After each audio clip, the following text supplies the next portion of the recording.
At present, Barcelona starlet Pedri has been out with a hamstring injury since April 14, 2022. The young midfielder's absence has been quite the issue for the Blaugrana because, in his absence, they simply struggled to get the right results. While he might only be a teenager, the young midfielder is the glue that binds everything together for Xavi's side, so of course his absence is hurting the residents of Camp Nou. But then again, we need to talk about how Pedri's career could be in serious jeopardy if he continues to experience multitudes of muscular injuries. With every game that they play, it becomes clear that Manchester United are in dire need of a serious degreasing operation. The Red Devils lost 3-1 to Arsenal in a game that not only effectively ends their top four hopes, but also showcases how bad their defence really is. And it appears that midfield is a key concern that Erik ten Hag will address once he arrives at Old Trafford. According to reports, the Dutch tactician has found a player who he knows very well. It is official. Bayern Munich are champions of Germany once again, following their win in the Klassiker over Borussia Dortmund, the only team that has shown them some semblance of resistance over the years. Arsenal might be losing Alexandre Lacazette this summer, and it appears that the Gunners have found a player who's the perfect replacement, or maybe a huge upgrade on the France international. Who is that guy? Well, stay tuned to find out more as we take you on a ride we call your daily dose of all things football.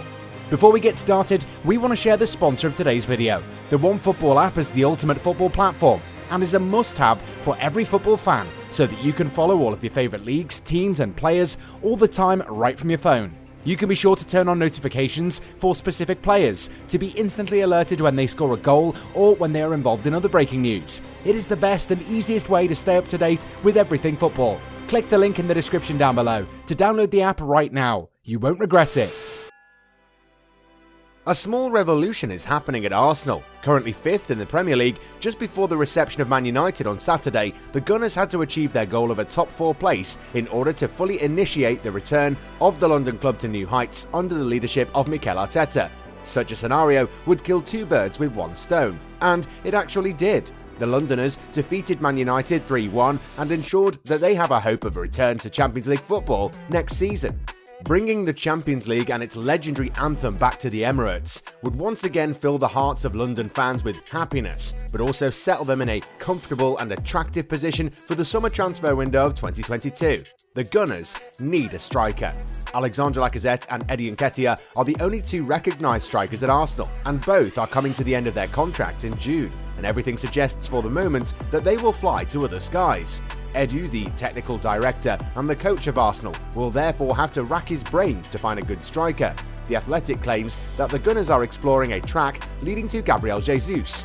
Discussions between the North London club and representatives of the Man City striker have been held for several months, and the idea of a move to the English capital would not displease the Brazilian international, according to the British media. It must be said that the situation of Gabriel Jesus is not ideal at the Etihad. He's not one of the indisputable starters in the eyes of Pep Guardiola, 16 starts in the Premier League this season, who no longer sees him as a scorer in the true sense, and is now moving to one side. The native of Sao Paulo, recruited by the Citizens from Palmeiras in 2016 for €32 million, is today valued at €50 million by Transfermarkt. He scored 89 goals and delivered 45 assists in 229 appearances for City, and also knows Mikel Arteta well from his time as an assistant at the Etihad, and Arsenal would hold the rope on this file. It remains to be seen who the Gunners will set their sights on, since they're also linked with Dominic Calvert-Lewin and Alexander Isak. By winning against Borussia Dortmund this Saturday, Bayern Munich won their 10th Bundesliga title in a row, the 32nd title in their history. Once again this season, Bayern Munich ensured their domination of the league. During the Klassiker against Borussia Dortmund on the 31st day of the championship, the Bavarians won quietly and therefore took a 12-point lead over their rivals. With 3 match days remaining, Robert Lewandowski's teammates can no longer be caught up with, and have helped themselves to a 32nd German Championship title to their already very well-filled cabinet. And what should have come as a shock ended up being just a walk in the park for the Rekordmeister. Julian Nagelsmann lined up a classic team with Coman, Müller, Gnabry and Lewandowski in attack, and quickly Gnabry opened the scoring before Lewandowski scored the second goal by succeeding in his one-on-one against Hitz and won his personal duel with his attacking opponent, Erling Haaland. BVB lacked everything offensively and just weren't good enough. But then again, this is something we've known all along. There's not a single team in Germany that can offer Bayern Munich concerted resistance throughout the season, and the longer this goes on, the more boring the league will get. Of course, the Bavarians are a really good side, but isn't it boring to see one team win the title every season, with the other so-called big teams offering meek resistance? As he takes charge of Manchester United next summer, Erik ten Hag is already preparing his next transfer window, and would like to bring in a player he knows very well. With the confirmed arrival of Ten Hag on the bench of United next summer, the transfer window will be agitated on the side of Old Trafford. Nemanja Matic has already announced his departure, and Paul Pogba is coming to the end of his contract and doesn't seem ready to extend. The management of the Red Devils will therefore have to work to strengthen their midfield. While Ten Hag will have more than €250 million to build a new team, the Dutchman would like to repatriate Frenkie de Jong, whom he's known since his debut at Ajax Amsterdam. According to information from Sport, de Jong will even be a priority target. Since his arrival in 2017 on the bench of Ajax, Ten Hag has been able to see de Jong develop, and even gave him a chance in the Europa League final against Man United, which the Dutch Giants lost 2-0. The Dutch tactician would like to get the best of this talent by bringing him to Manchester. However, the track is as complicated as you can expect, since Xavi wants de Jong to be at the heart of his project, despite a rather average 21-22 campaign. But there's always hope, since the Barcelona manager is likely to prioritise the development of the likes of Pedri and Gavi, which means that if it comes to that, the Dutch midfielder could be sacrificed. Moreover, the Catalan Giants could do with some money, and if they receive the right offer, they'll definitely be willing to do business. At the age of 19, Pedri has become the most important player for Barcelona. Following their elimination from the Europa League at the hands of Eintracht Frankfurt, Barca lost at home to Cadiz. The final sprint has gone off to a bad start and could prove even more complicated without Pedri, who can't play again due to a hamstring injury. The young Spaniard has become an essential part of the starting 11 for his team, and has shone even when his team is drifting away. This season, the Blaugranas have a record of 10 wins and 2 draws when the 19-year-old is on the pitch.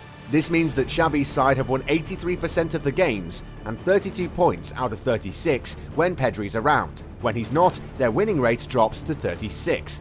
This is an abysmal gap, which shows how essential the teenager is to his team, but if you ask us, this was going to happen eventually. Since making his debut for the Catalan Giants during the 19-20 season, Pedri has been a regular fixture in the starting 11. He played 36 league games during his first season at the club, and last season he played 37 games. Not just that, he was a regular starter for the Spanish national side and featured a lot during the World Cup qualification games.